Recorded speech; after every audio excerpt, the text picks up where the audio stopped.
Magandang araw sa lahat. Welcome po ulit dito sa ating channel, Ang Biyahe e Komida. Maraming salamat sa lahat ng nag-subscribe, indeed. Punta tayo sa ating topic. Nevin Adam Garciniego kinoronahan ang Grand Champion ng The Voice Kids.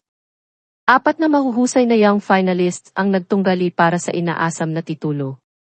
Nasungkit ni Nevin Adam Garciniego ang The Voice Kids Grand Champion title sa live final nito noong Linggo ng gabi, December 15, 2024.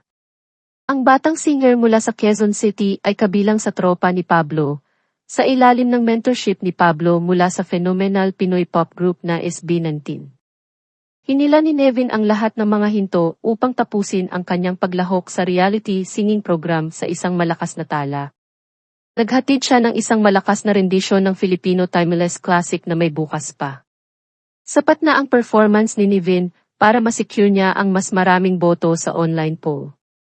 Ang huling natitirang mga contestants vying para sa tuktok na premyo ay John Hebron Ical mula sa Sorsogon, Mark Anthony Makmak, Tunay mula sa Cebu, Nevin Garciniego mula sa Quezon City, at Winces Gemiana mula sa Cavite. Ang nagwagi ay napili batay sa bilang ng mga boto na naipon online. Winces performed Defying Gravity, habang si Mark Anthony ang nag-dish out ng kanyang rendisyon ng Himala, si John Hebron ang kumanta ng Lipad ng Pangrap at si Nevin ang pumili ng May Bukas Pa. Sa panalo, nabid ni Nevin ang 1 milyong cash, recording at management contract sa UMG Philippines, at isang house and lot mula sa Vistaland.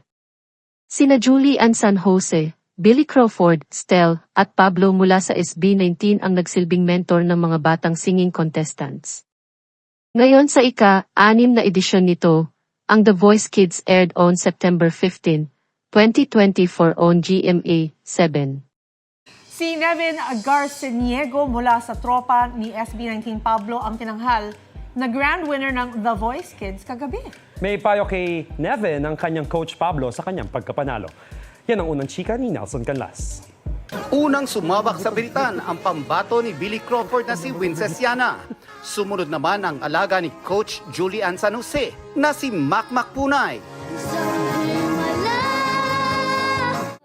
Next naman ang pambato ni Coach Tel na si Hebron Ical.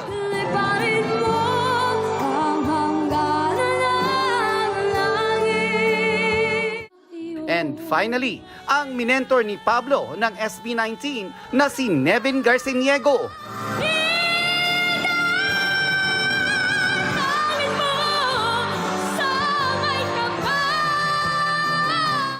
Sa huli, ang pinili ng mga kapuso. Our grand winner is ngayong 2024. Nevin Garciniego of Tropa! Sobrang saya po kasi nanalo po ako at nagpapasalamat din ako sa lahat ng friends na na-make ko po sa journey ko. Tinuruan po ko nila mama at papa na wag po mag-expect, win or lose, magaling pa rin po ako. Ang advice ko kay Nevin, lahat naman, kumbaga, itong journey na to, hindi pa ito yung last niya, marami pa siyang tatahakin. Pero wag niya kakalimutan yung mga tao na nakasama niya dun sa journey niya.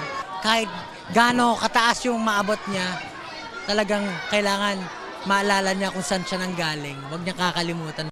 Nagkamit si Nevin ng 1 million pesos from GMA Network Inc., recording and management contract from UMG Philippines, at isang brand new house and lot.